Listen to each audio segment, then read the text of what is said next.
Should be all good.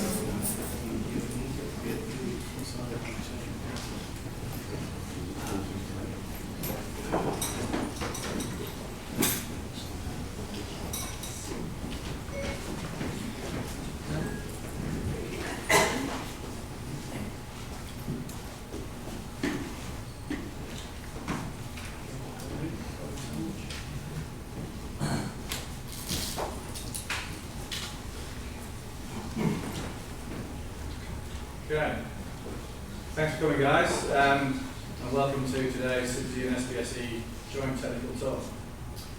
For those who don't know me, I'm Peter Worley. I'm the CIBSE WA chapter chair, and sitting in front of me here is Laura Brown. He's the SBSE chapter chair. He'll do the thanks again. Just a bit of housekeeping. Phones on silent or off, please. If there's an emergency evacuation, escape behind you. And the toilets are at the front of the building. Okay, so today's talk, contract documentation. Can I just ask you a quick question? What sort of split have we got in the office, in the room today? Contractors, okay. Consultants, ooh, good. Clients, clients in, yeah, okay. Good split. Okay, so the guys are going to talk about documentation, benefits, what should be in there, what shouldn't be in there. They're all going to give an individual presentation, and then at the end we'll have an open discussion and some sort of framework out of that, things that can improve, you can take away, you can try with documentation. I'll introduce the panel. So immediately to my right, we've got Jason. Jason is the General Manager of PACT. And obviously he's involved in construction industry in general, and he will address the issues from the builder's perspective, or developer's perspective. In the middle is Daniel Hunt. He's the GM for West Australian Mechanical Services. Has actually worked as a consultant and contractor, so he may give you an interesting side on that side of it. So he's obviously involved in the estimating and installation of mechanical services. And on the far right, we have Andrew Crabtree, who's an independent commissioning agent. And that's all right. So I'll leave you to it. Okay? Thank you, guys.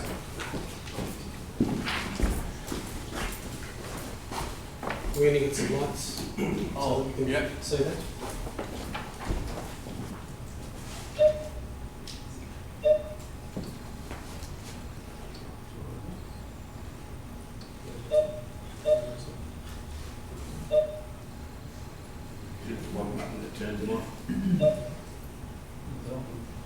So let's blur it up.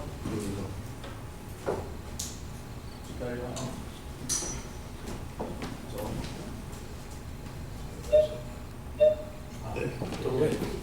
Needed the commissioning action.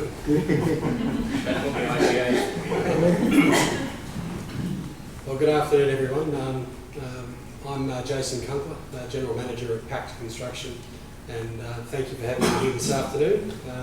When Andrew and Daniel invited me to come along this afternoon just to share some thoughts and comments around this topic, one, I was very excited. I thought it was a great opportunity to have this conversation, but a little bit unsure about how maybe some of the feedback or some of the comments and observations may have been received. So the long and the short of it is I want to make sure that what we say today and what we speak about today is really useful feedback. The observations that I make, you could probably say that they're a fairly good reflection of the industry. I'm chairman of the Construction Council at MBA, I'm a board member of MBA, a fellow of the Australian Institute of Management, and I've been in the industry for about 30 odd years, so I've got a fairly good handle on how most builders in the industry operate, how they are viewing things at the moment through discussions, through the network that we have here at Perth. And I'd like to think that it's a fairly accurate representation of how we're all seeing things. So, but I hope you would find the presentation useful and informative. So a little bit about today. So we'll talk about Pact Construction as a bit of background. Talk about builders' expectation of the tender and contract documentation that we would ideally like to see for our project delivery. We'll talk about some of the reality of what we see in today's market and in contract documentation and tender documentation that we deal with. Some of the consequences of today's reality, I think that's a really important conversation to have, and it's probably, this is the part of the feedback that I hope that you receive the right way and hopefully that you understand where we're coming from. And then really for me, aspirationally, I'd like to see that we all walk away from here today with some opportunities identified that are tangible, real, and something that we can work on in the future. So Pact Construction, we're the commercial construction arm of the ABN Group. Can I ask how many people know Pact Construction in the room? Okay, so a reasonable number, that's good. As a business, look, we're a diversified commercial construction business. We do between $170 and $200 million a year worth of work. We've been in operation for 12 years. I started the business for Dale and Gary back in 2003-04. And we work across pretty much most commercial construction sectors, so the education sector, office, retail, apartments, a bit the healthcare and aged care sectors. And more importantly, we actually deliver quite a lot in the tendering space. So we've got a very good handle on the level of documentation that we see in the market and what that looks like at tender stage, and then how that then plays out during our delivery. So we do about $800 million to $1 billion worth of tendering each year. And we've got a very good success rate. So we understand the dynamic of the tender part of the market and the tender part of the process. We've got some very good people in our business that have over a number of years learned to, I guess, leverage our strengths to secure projects while not trying to deliver poor outcomes for consultants as well as clients. So that's an important distinction to make. So ideally, from our point of view, the expectation of what tender documents and contract documentation looks like. So first and foremost, accuracy. The information needs to be a genuine and accurate reflection of what it is that was ultimately built. Quite often today we don't see that, and we'll talk about that in the next slide. Dimensionally accurate, sizing of pipework, capacity of plant equipment, performance of plant equipment, output data, all of that sort of stuff is critically important to have as an accurate set of information that we can then work with our subcontractor base and our team to make sure that we're pricing the right elements of work. The completeness of design and information required to price the project. We are well and truly up for situations whereby you get a 60% completed design or an 80% completed design and there's a gap, so we've got no problem with that. Even DD and C, or design, development and construction projects, and where the design's back at 40%, so we're okay with that. The thing that we do observe in today's market, however, is that quite often design documentation is probably at 60 or 70% in terms of services and consultancy of those services. And then what we ultimately see then is there's no discussion or commentary or feedback around the fact that they are sitting back on a fully completed document, which may not be doing the doings of anyone here in this room, but that's just an observation that we see. We've then got basically ideally an integration of all building services. We know the paths of travel of the major lumpy bits like Daniel's ductwork, we know what fire services are running, sewers are running, any of those critical services elements that need to run on a certain path of travel for the performance ultimately of the system that's being installed is critically important to us. And we are just the builder, but then we've got a whole raft of flow and effects if we get that wrong. If the information is not captured in that tender stage, well, ultimately our price will be wrong. So that's an ideal outcome for us. Our expectations of what tender documents include from an effectiveness point of view as opposed to a quality point of view is really, for us, we'd like to understand the clear representation of what is intended.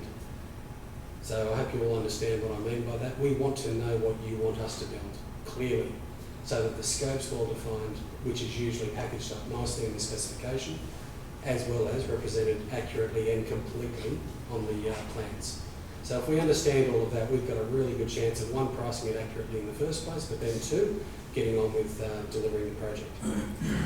What we actually see in the tender market and contract delivery side of our business today is quite often the design and documentation is incomplete. We understand that that's not necessarily the doings of any particular consultant. Sometimes that's driven from the client. At the very beginning of the job, they say, I've only got this much time to start the job. by the way, your fee's not there, it's there, and all of a sudden you guys are under the pump, and we're then under the pump because we're unfortunately pricing something which is 60-70% there. You might argue that there's a reasonable expectation that we'll be able to pick up that gap and run with it and plug the void that exists in the completeness of the design, and that's a fair expectation. But ultimately, the client's not paying us for that, and I think that's where some of the reality plays out for us.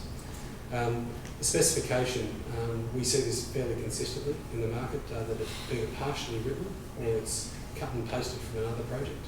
And in being cut and pasted from another project, we've had numerous examples over the last 18 months where we've got specifications with references to other projects and they don't relate at all to the project that we're actually working on, which I think for me doesn't paint a pretty picture in terms of how at the most senior level of the project delivery team we're dealing with information, but more importantly it sends a sense of lack of confidence through the rest of our business, and then for our subcontractors that are servicing us in terms of project delivery. The next thing there, the coordination of architectural, structural and services design is partially complete.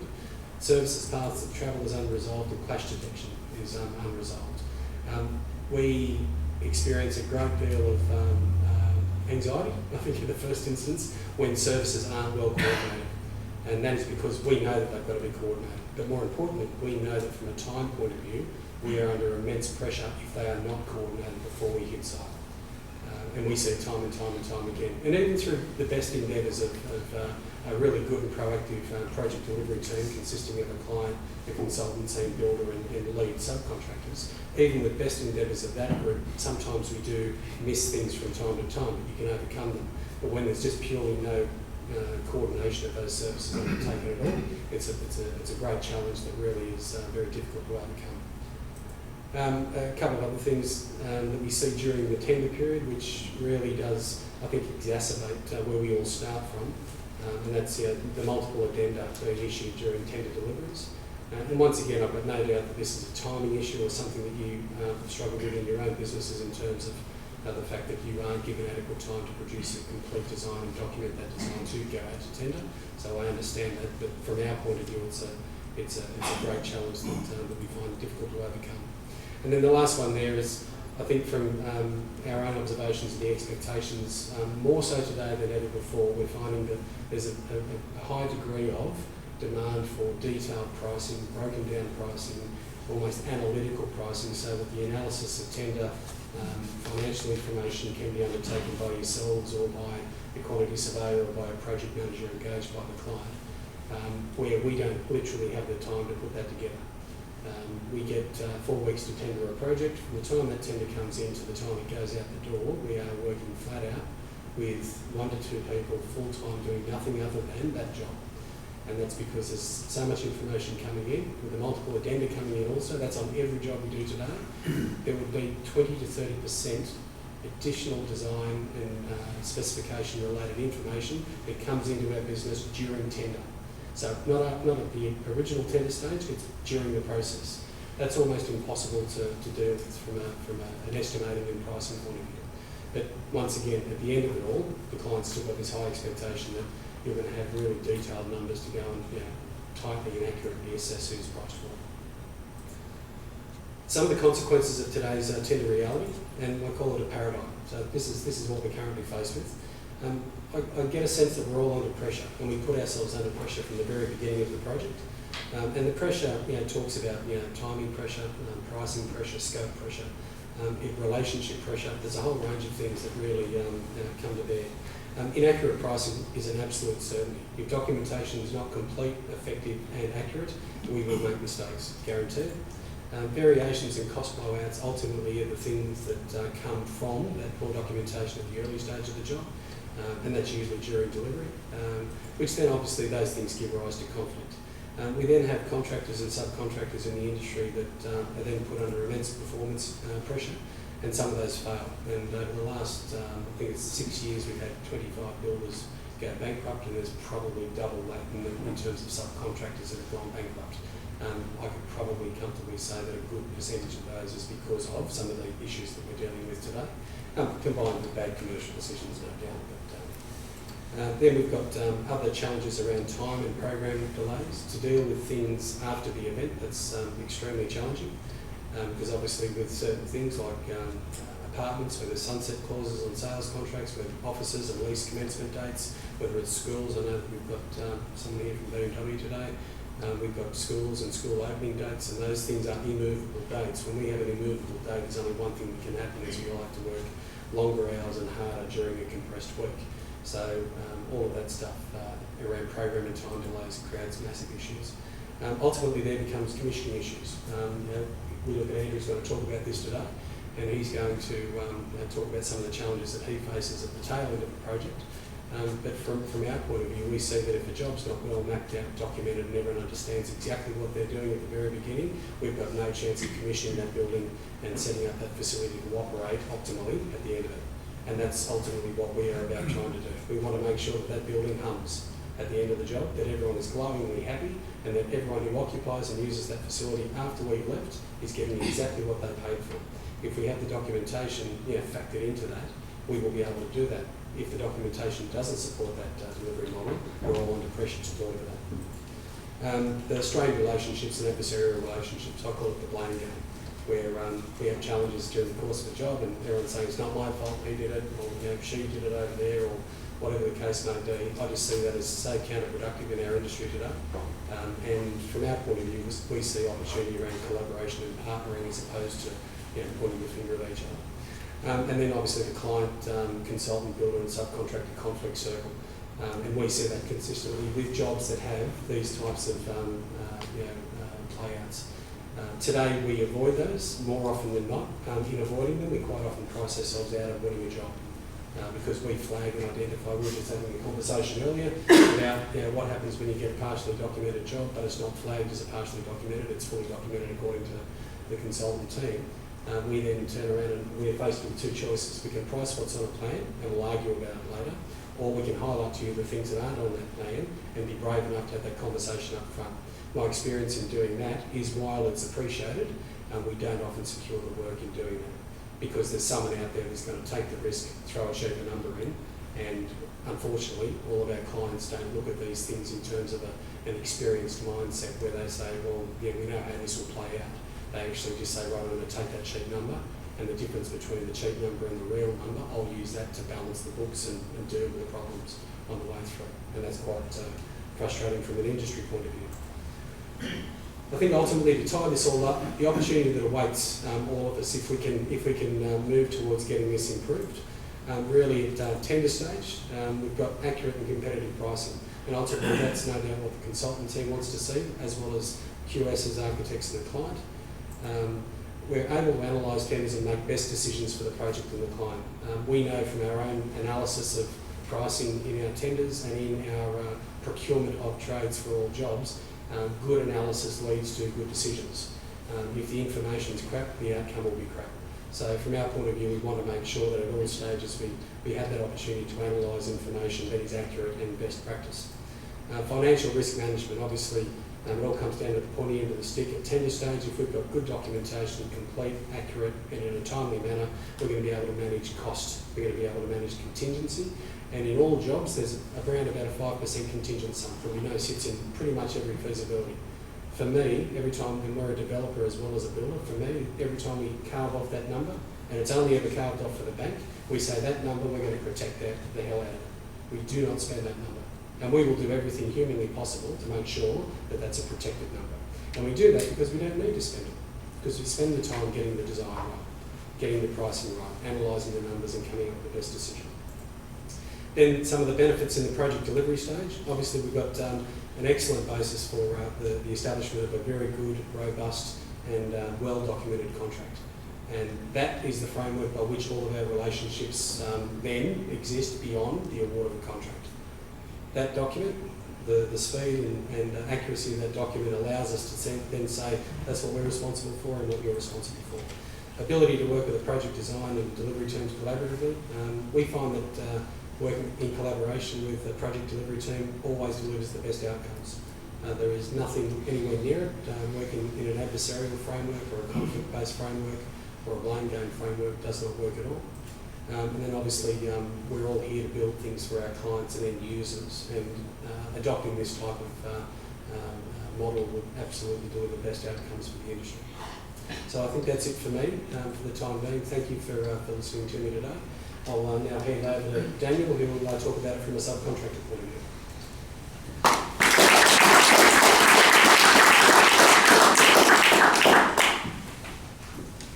Thanks, Jason.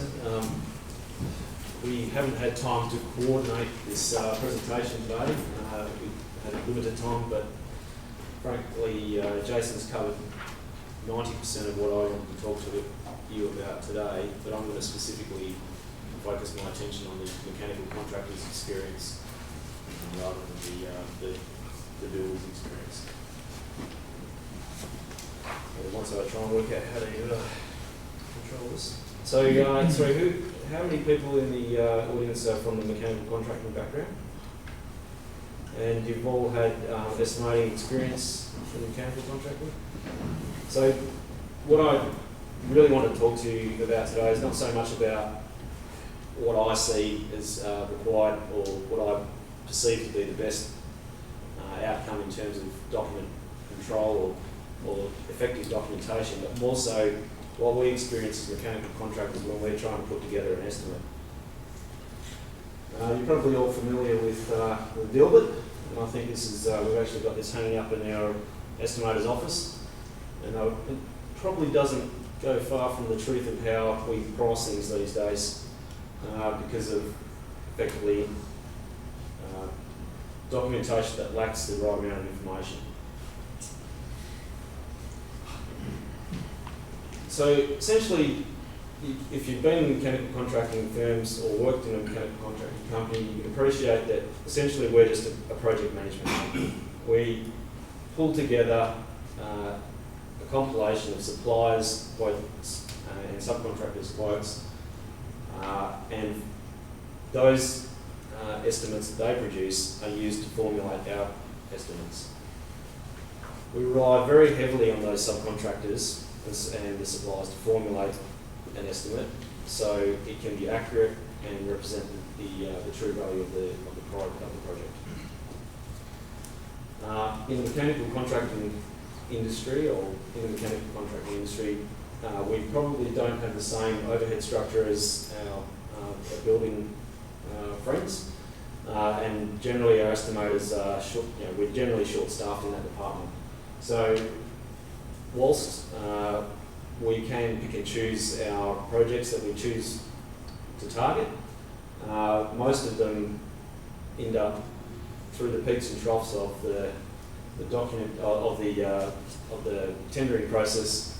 They end up having multiple projects to tender at any one time, and as Jason pointed out, very short tender periods.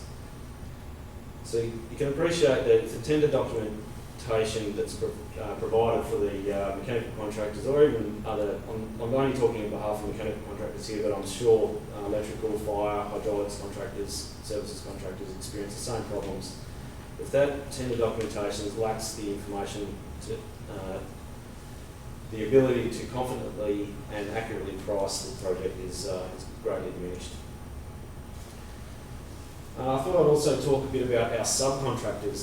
That's the people that we use in our industry or the mechanical contractors use to produce our estimates. Our subcontractors, and a fair few of them, even in the larger subcontracting firms, they're working on the tools during the day and they're going home at night to produce tenders for their future works. So last thing that they want to do is come home after working 8 hours on the tools, especially through the summer period on a hot day, is to pull out a set of tender documents for the next jobs that are coming up and find that half the information is missing. As a mechanical contractor, try and put together an estimate using those subcontractors' prices, trying to encourage them to put prices to the documents that lacks that information, where they've got to carry the risk, where they've got to spend the time to try and plug the holes, as Jason's pointed out before. It becomes quite an effort, and quite often we don't get that information. If we do get that information based on the documentation that's supplied, it often is very much full of qualifications, full of exclusions, or worst case, it's priced as they see it. So if it's a 60% documented job, they'll only produce a price for 60% of the documentation that they see, or 60% of the project worth. So basically, some mechanical contracting firms, I wouldn't say all of them, but they're fledgling companies, and look, there's nothing wrong with them coming into the industry and attempting to price jobs that are incomplete, but they're not engineers. They don't necessarily have the experience to be able to plug those holes, and a lot of the mechanical contractors from larger, more reputable companies have those experienced estimators that can look at a project and understand what needs to go into that project to make it a complete project and for what it's worth. The inexperienced estimators will put together a compilation of the information that they get, and I'm not saying that's entirely true. It's just my experience, because I'm struggling as a mechanical contractor in this current industry trying to win a job. But it appears that they're pricing their jobs as they see it, and then obviously taking the risk. As Jason also pointed out, if that happens, they're taking on that project. It's an undervalued project. They end up winning a project, whereas the experienced and possibly more reputable company is losing an opportunity in producing a job at the right value. As Jason also pointed out, the outcome of ineffective documentation from our perspective can result in the project being hit with variations. Now, that isn't always the case, particularly in today's environment. Today's environment is very litigious. Contracts are very tight. Most projects, even if they're tendered at partial documentation, will go out and be awarded as a GMP. So effectively, that contractor takes the risk to be able. They take the risk on taking on the job at the value which may or may not be correct. Once they've been awarded the job, then they start to realise that they've missed a few things. To try and recover from what they've missed, you'll tend to find that the subcontractor or the mechanical contractor will look at alternatives, and those alternatives will be inferior to what the consultant will ultimately want. They also look at using inferior subcontractors, because obviously they'll be able to deliver that job for the price that they've got. But the biggest thing is, from my perspective and from my experience, is that whilst someone wins, there's always a loser. The person that wins is winning the job at the wrong price. It's not the right price. They're taking on a non-profitable job. They've got to recover from there, from day one. As Jason pointed out, it doesn't help relationships with their builder, their client. It doesn't help relationships with their subcontractors who they need to complete the job. But on the flip side, the person that also misses out here is the person that should have won the project at the first place, who has put the contingencies in to allow for the gaps in the documentation. However, they've missed out on the opportunity because they haven't been able to secure it at the same number as the price that's come in from the inexperienced contractor.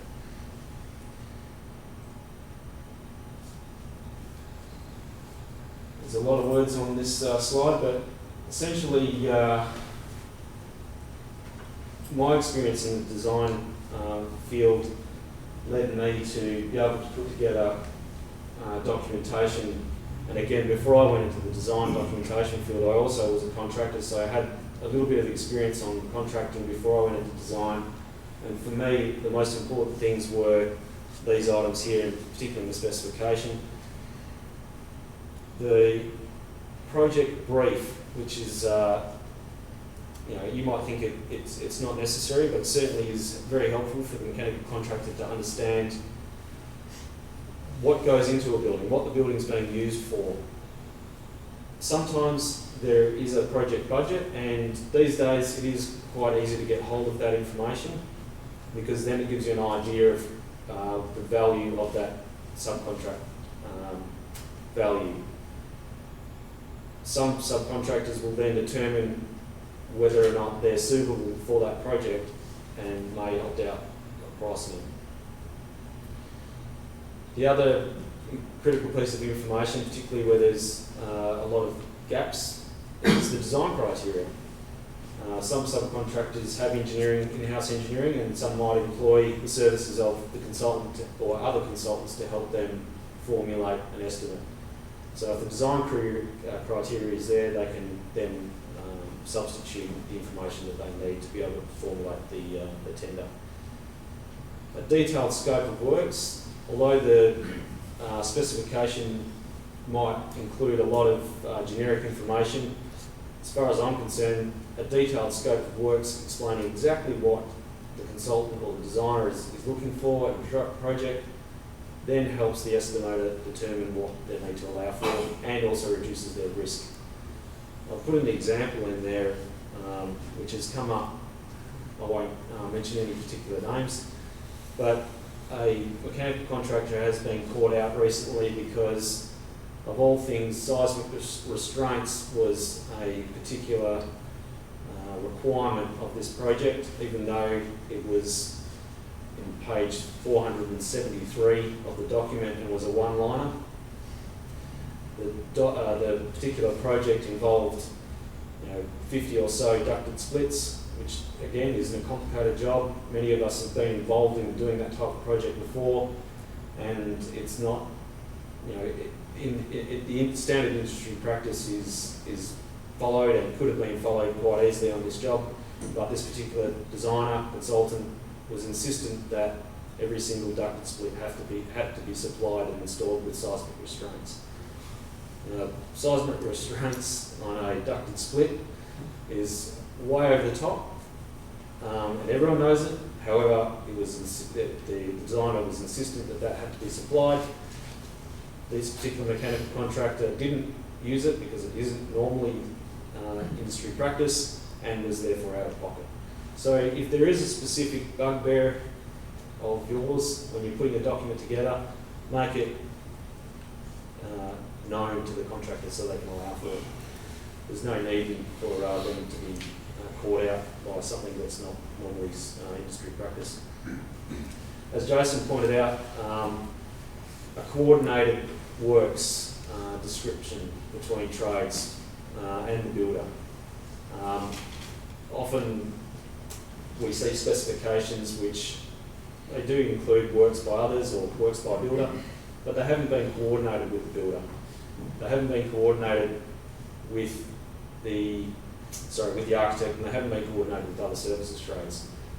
If you're a mechanical contractor and you're putting an estimate together, you haven't got time to be going through every other person's specification. You need to have that information in your mechanical document so that you can allow for it. And quite often we see a requirement in the hydraulic spec that may not be covered in the mechanical spec, and Jason's team picks up the job, awards the mechanical contract, awards the hydraulic contract, fire contract, and get together for their first services meeting, and then finds out that nothing's coordinated. Someone's got to pay the bill, and generally it's not the client. So that's not an easy thing to swallow. The controls functional description is also high on the agenda. It's also, again, not something that's too difficult to put together. If you know how you want the system to be controlled, describe it. It doesn't have to be detailed. You don't have to put program language in it. Just put straight logical information into it so that someone can understand it. Some electrical contractor or consultant can read that and put together their estimate based on that information. Also, IO schedules. Most consultancy firms would have a generic IO schedule that they can apply to particular pieces of plant or equipment. It's not that difficult, again, to put together a list based on the equipment that's specified on the job. to create that IO schedule. The equipment schedules are an obvious requirement, but more often than not we see them being incomplete. Fans form a large component of what we put into mechanical systems, and we quite often see information lacking about how to select that fan, which then goes back to the suppliers and they don't know how to price them. Admittedly, there is an opportunity to raise a query through the tender period, that with the tender periods being so short, quite often that information doesn't get back in time, and again contingencies are made to cover that lack of information. MSSB schedules, probably not a huge thing, but certainly very helpful for electrical and controls contractors to help formulate their prices, and if it is supplied, it makes that the ability for them to put together an accurate price a lot easier. We're seeing addendum and after addendum come through at time of tender. Quite often from the time that we receive the documents, the very next day we're receiving addendums, which obviously identifies that the information that's coming out in the first place is lacking information. I don't know why, as Jason pointed out, that is becoming so common practice, whether it's a strategy or not, but it's certainly something that we find quite frustrating, particularly in the short tender periods. But if you are going to put out an addendum, please identify what it is, what exactly the change is, whether it's a specification or drawing, cloud it, highlight it, at least identify what that change is. A lot of consultants or designers use generic specifications. I understand, I've been there, I used to work for Lincoln Scott, which is NatSpec. NatSpec's great, but it also contains a lot of information that's not necessarily required on every project. So you can filter that, and you can provide really you can cut it back down to the nuts and bolts about really what you want. With the drawings, overall site plans, more often than not we see drawings come across the table without a site plan. Now, if the drawings in the set are, particularly on say a retail project, cover multiple areas of the project and there's no site plan, it makes it very difficult to understand exactly on the page where you're working. The north arrow, so you can orientate yourself. You know, you can look up Google Maps and and work out exactly how that project's getting put together. Equipment layouts. Now, we quite often see drawings come together with duct layouts shown, but no plant room layouts. Now, the plant room layouts contain a majority of the information that you need to be able to price the job accurately. We also don't see sometimes where the duct tags or the equipment layout tags don't correspond with the information in the specification, which also makes it quite confusing. Duct layouts with sizing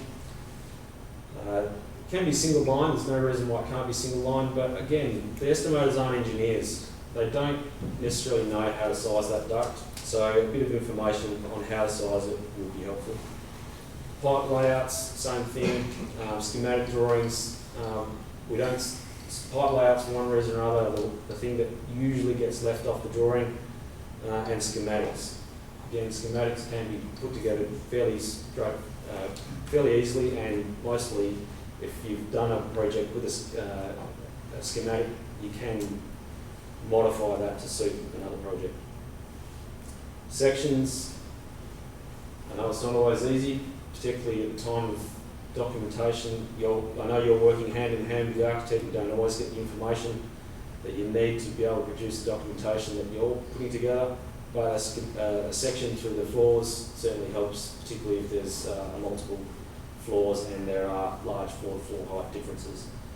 MSSB locations, again, electrical contractors don't often pick up where the MSSBs are located. They can price the job again, based if they've got experienced estimators, but it certainly helps tighten that number up if they know where the MSSBs are. This is it might be a bit strange, but we've seen revisions come out on the same job where the drawing numbers have changed entirely. It makes it very difficult to track a job when you're pricing it if the drawing numbers don't stay the same. You can rev the drawing up, but if the drawing numbers completely change, it does make it very difficult. Again, same as the specification, only document what's relevant. You see detail sheets provided in the drawing set. I think just to bulk up the drawing set to make it look more impressive, but there's no need for them if they're not relevant for the job. Highlight the builder's works quite often, and there's a couple of consultants that are very good at doing this. Put a box around notes on the drawings that document builder's works items and make it very clear that that's something that the builder needs to allow for. Because quite often when it comes to negotiations between the contractor and the builder hasn't necessarily allowed for them. Drawings and specifications to match. Now, again, if the drawings show something, make sure it matches the specification, because again, we don't know what sets the precedence, we don't know what's right, what's wrong. We've got to raise a query or we've got to make a judgment call. If it doesn't match, it makes it very difficult to price. I don't have anything more to say at this stage, but as I said, I just wanted to give you a perception of what I'm feeling in the market at the moment. And a lot of what Jason's said is entirely relevant to all of our services contractors as well. And I'm sure possibly most of you have experienced this at some stage of your career. I'll hand you over to Andrew.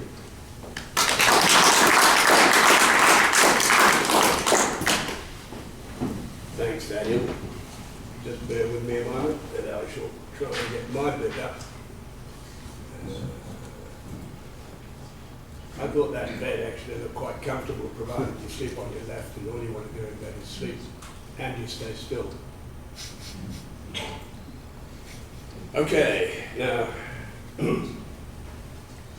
I'm Andrew Crabtree. My experience, I've been in just about every part of the industry, consulting, contracting, and for the last 8 years, 8 or 9 years as a commissioning agent, but I'm now in semi-retirement. What happened then? Try this. Okay. I'm the culprit for this. I have been reviewing specifications and drawings as the first stage of the role of the ICA for many years, and the number of expletives that have drifted around the office of various sins of, I'm sure none of you, but some of the consulting fraternity around town, has made me feel that this is a very necessary discussion that needs to be had.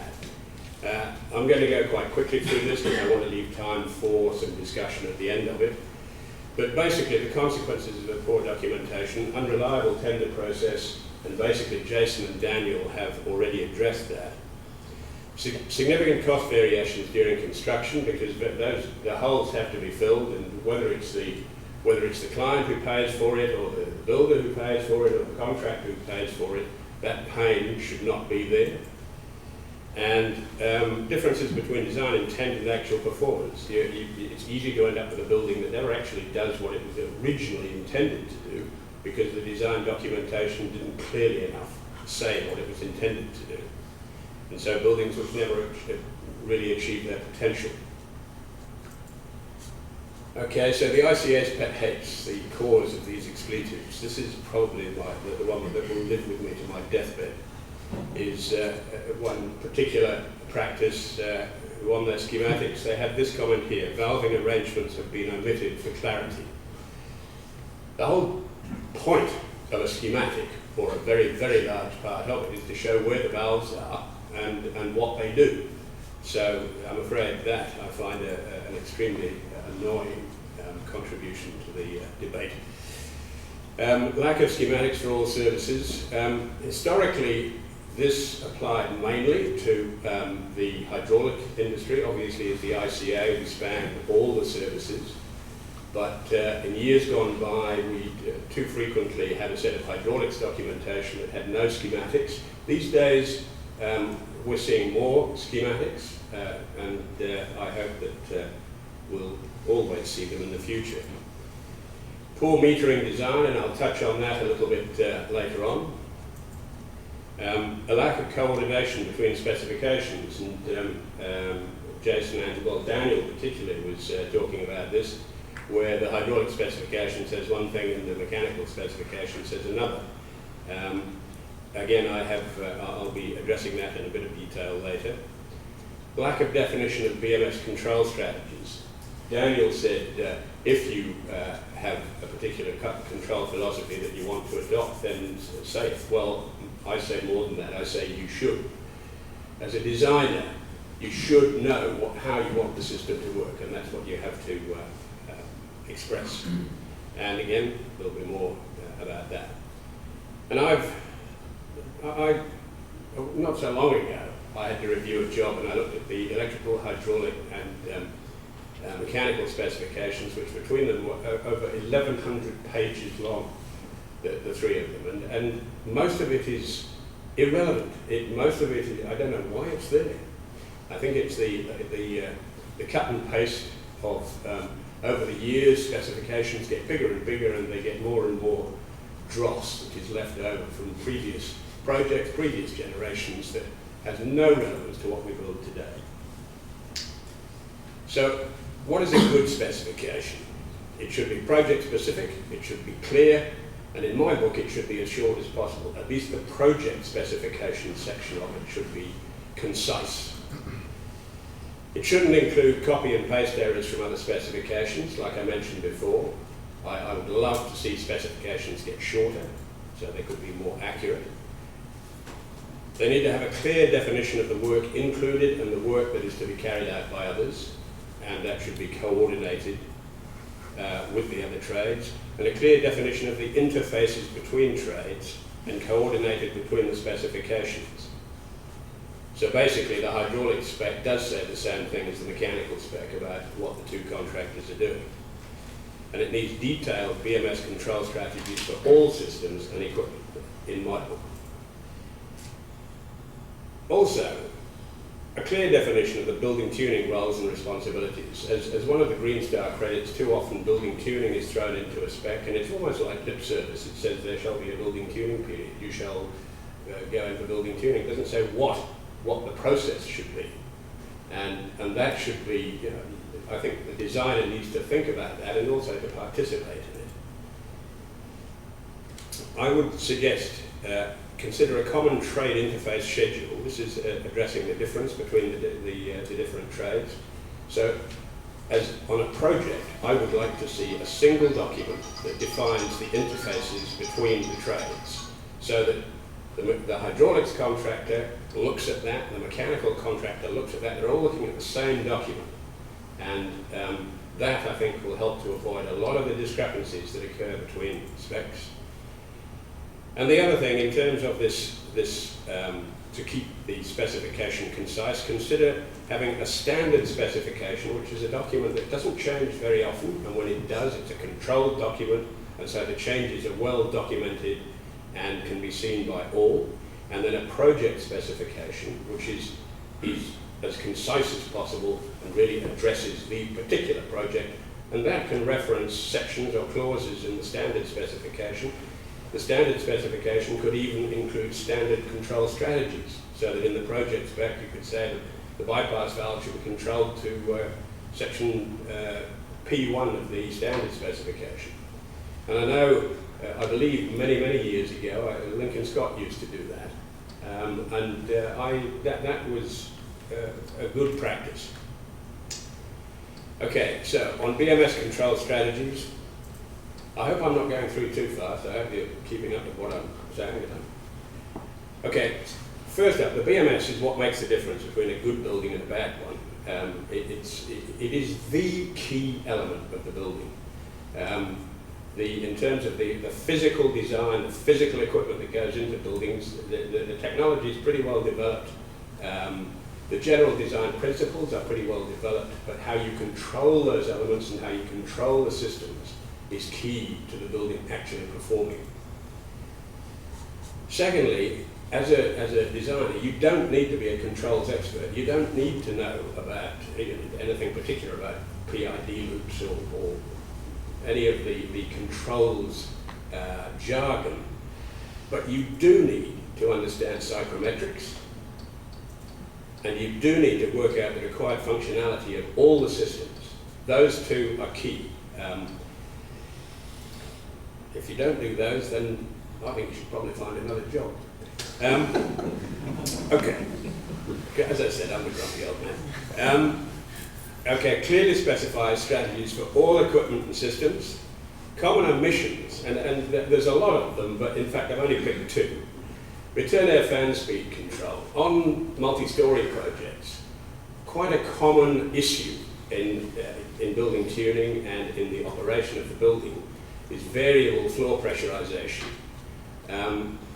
Too often, basically, you control floor pressurization either by actually measuring the pressure on the floor and controlling your return air fan speed, say, to achieve the right pressure, or by measuring the airflows into the floor, out of the floor, and maintaining a constant differential. That way you can be sure that you are always maintaining a constant pressurization of the floor.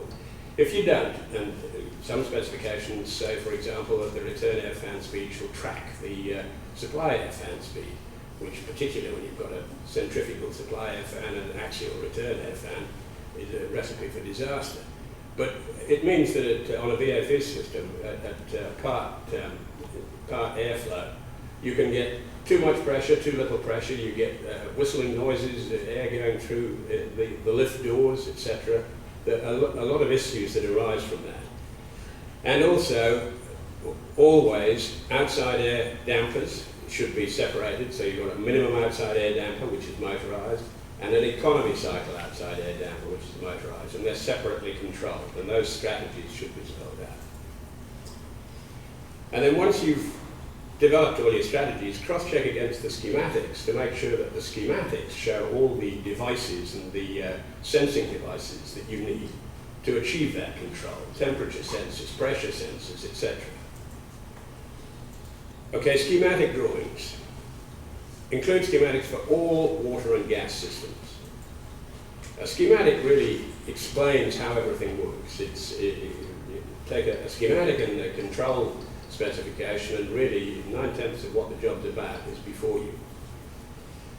The schematic should include pipe sizing, so that you know where the pipe size changes, all valves, strainers, flow meters, temperature and pressure sensors, etc.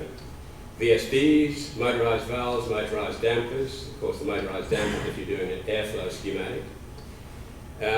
Identify which elements are BMS controlled, because quite often you see symbols that indicate there's a pressure gauge, but you don't know whether it's a pressure sensor for the BMS or just a visual pressure gauge. Differentiate between flow meters and thermal energy meters. Thermal energy meters are important in many neighbours' energy rated projects.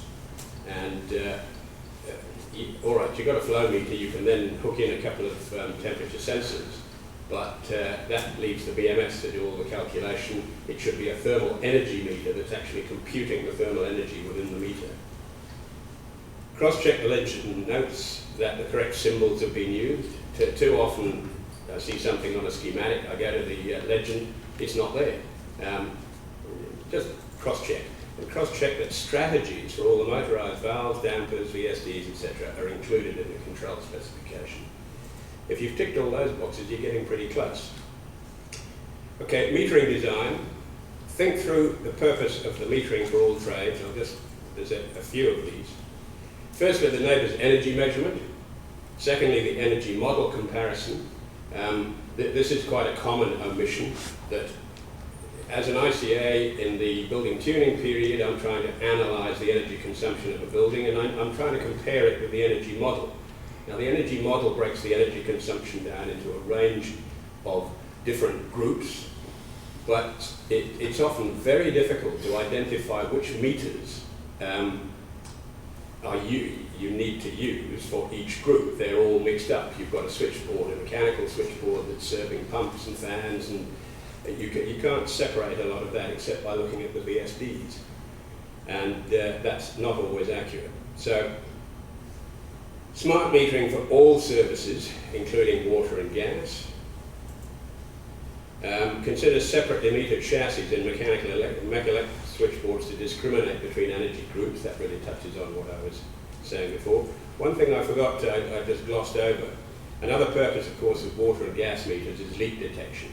And so that needs to be thought of in terms of the metering design. Where are the most probable sources of leakage, and are you metering them so that you can detect them? And finally, develop a meter tree, including metering and VSDs. Now, some of you may not be familiar with a meter tree, and in a minute you'll see one. If you get it right at design, you'll avoid variations in construction, and you'll also stand a good chance of having a building that works properly. Okay, a meter tree. This is just a brief glimpse of a meter tree, but as you can see, it's effectively like a single line diagram as an electrical meter tree, this one. And it shows all switchboards, it shows all the meters in the building, and it also shows all the VSDs in the building. I know the resolution, you can't make out what's what there, but the red meters are the meters which are used for the neighbours' energy deductions, so you get a clear picture as to which meters are the deductions. The yellow meter is the incoming utility meter, and then the other meters are sub-meters around the place.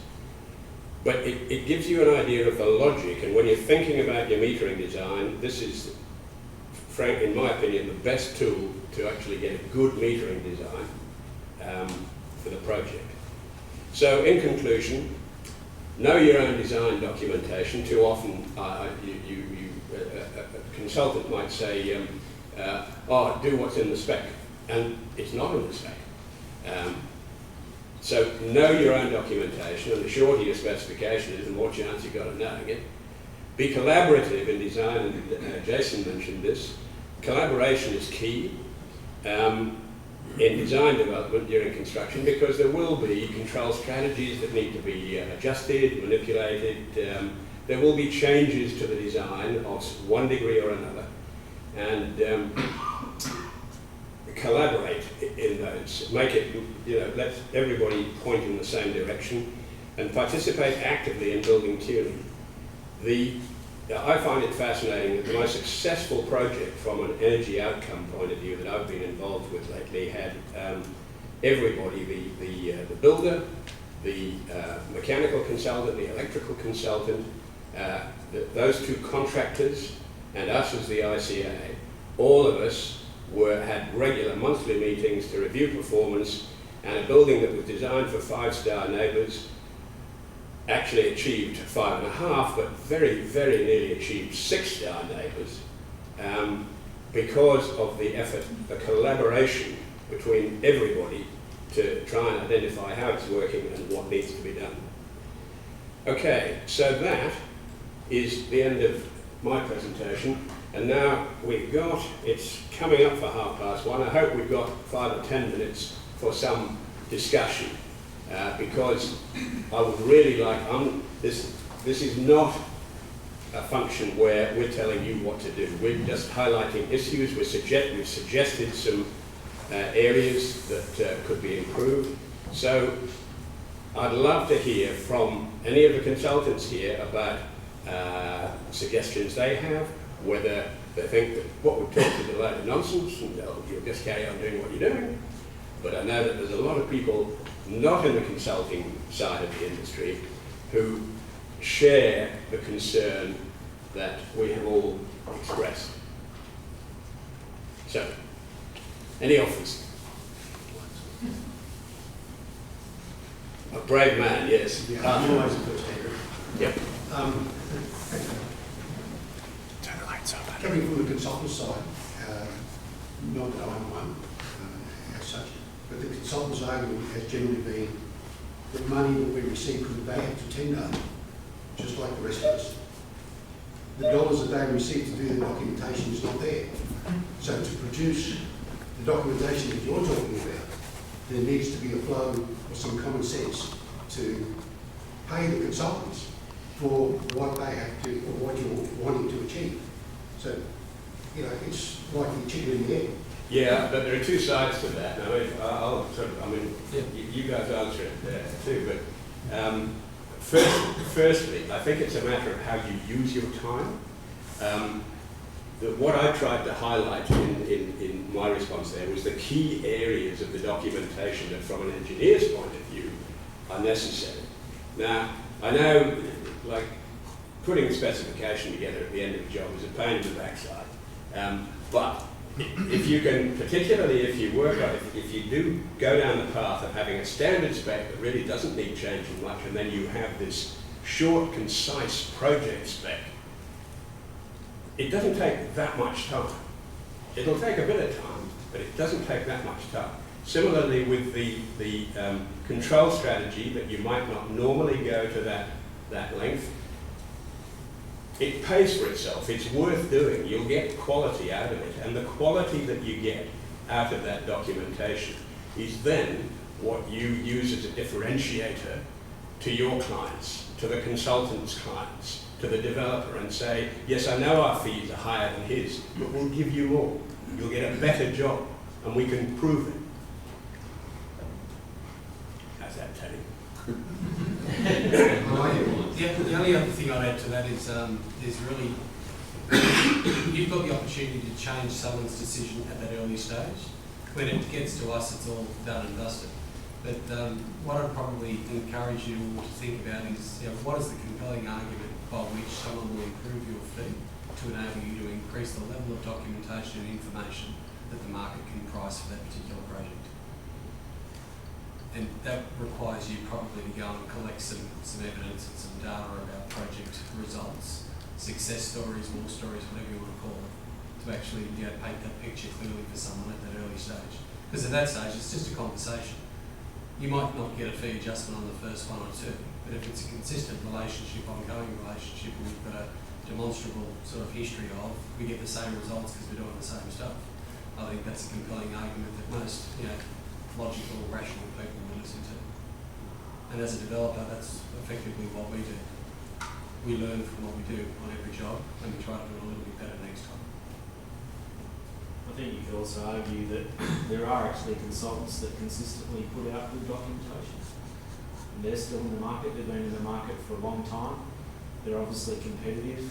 As Jason pointed out, and Andrew pointed out, they've obviously built their reputation around producing good documentation.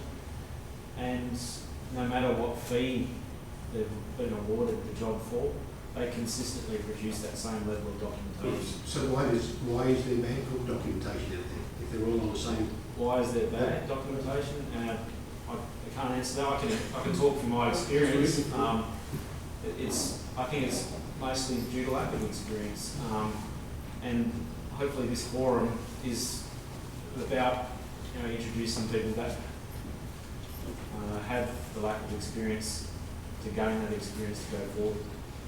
This is not a bashing session. This is hopefully a positive session to move the industry to a better place. Can I suggest there's been a change recently? John Healy, Healy Engineering, I'm a consulting mechanical engineer. Comments are irrespective of what you think of my documents. There has been a change in the way the industry works. I'd say it's the last 4 or 5 years, and it has definitely affected coordination. I agree with the gentleman as well as practicing. There's would have been mistakes for years, but one of the factors is that on some projects where the big builders are employing the architects, they're being very clever in employing architects on a cut fee not to do the coordination.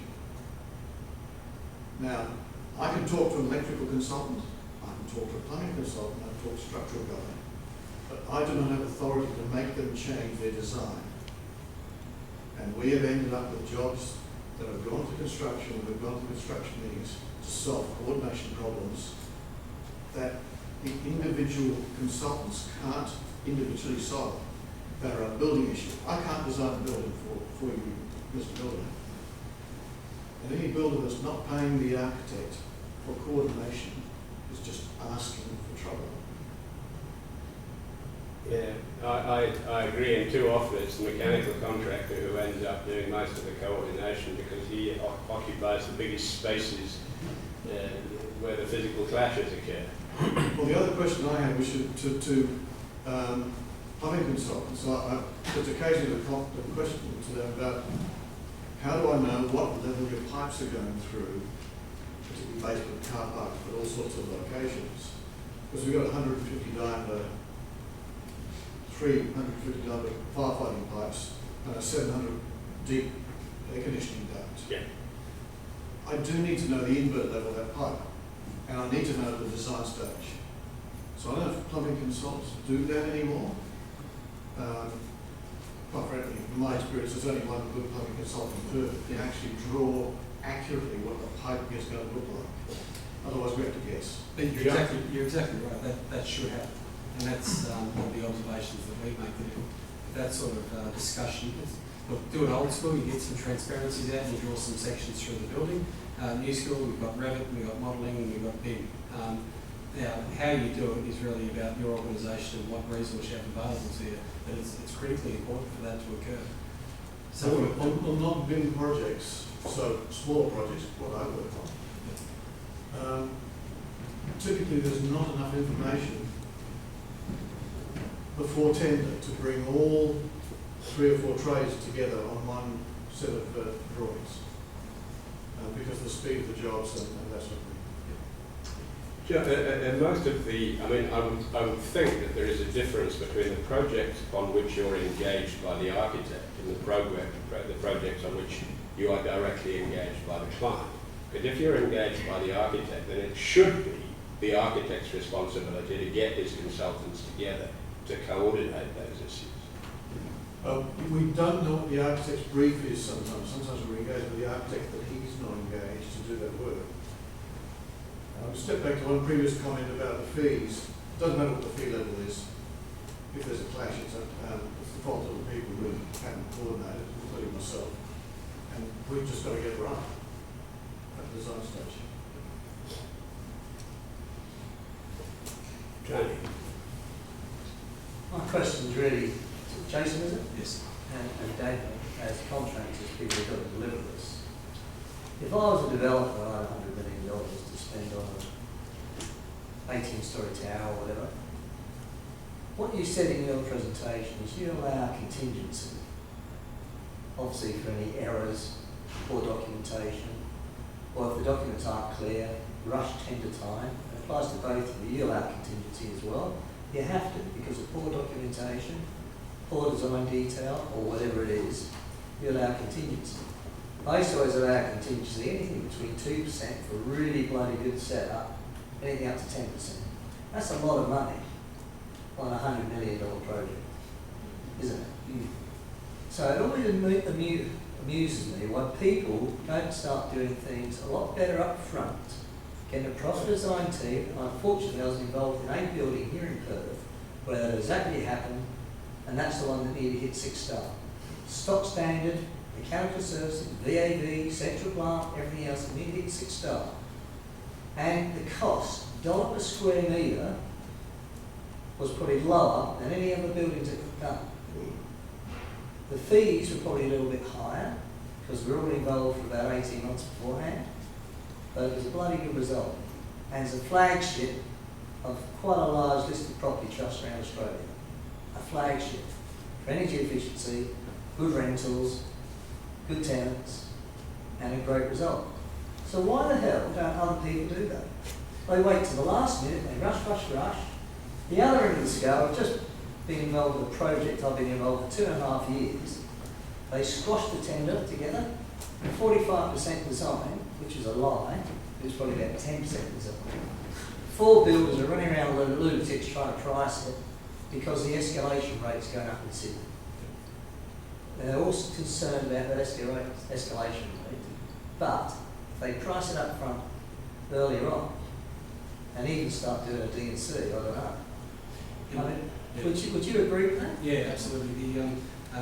Just to clear the air in the room, builders don't have 5% contingencies in their jobs. I was talking about that from a developer's point of view. Most developers these days have to carry a contingency to satisfy bank criteria. If a builder puts any contingency on a job today, he will not win it. So just sort of get that one out there. With regard to thinking logically about this, you're exactly right. I think the opportunity is to talk and promote stories like that and results and experiences like that with your colleagues in the industry. But for us to change what happens at the moment, one thing, and you didn't actually say this, but this is what you were implying, the clients are driving an agenda of rush, rush, rush, compromise, compromise, compromise, putting everyone under pressure. And we understand that it's consultants as well as builders as well as then subcontractors and suppliers. But everyone is under pressure as a result of that urgency by which a job starts. If we all collectively, with a voice, turn around and say, right, let's get smart about this, let's do something differently to create a better outcome. So we don't want to deliver a worse outcome, what we want to deliver is really an optimal outcome. Now, is it word optimal? What is the best possible project outcome we can achieve? And I guarantee you every day of the week it's with the right time, the right resource and the right planning before we actually hit site. Without any of those things, we are pushing it uphill from the very moment that we start. So that doesn't surprise me. Some of our best project experiences have been where we've been in control of and partnering with the developer, the design team, and been involved in a job for probably up to a year before it hits site. Because you iron out all the bugs and the problems and the challenges and the clashes and all the design issues that then trip you up ordinarily on a job that's already documented. I think that's a great note to finish on. And Jason, you've got your board meeting to get to in 15 minutes. So, That's fine. Okay. you want to, Laurie? I'd like to just thank everybody today for their input, and it's been quite a rousing discussion. I'm sure we could have stayed here for an hour and just pick everyone's brain, but I'd like to give everyone a round of applause for the time today. Thank you.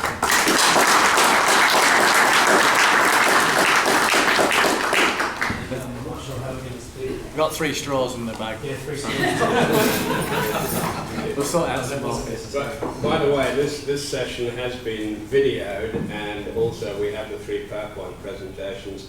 And I'm hoping that anybody who wants to use this session and these presentations to develop a checklist, please contact CIBSE, contact Peter White, contact me.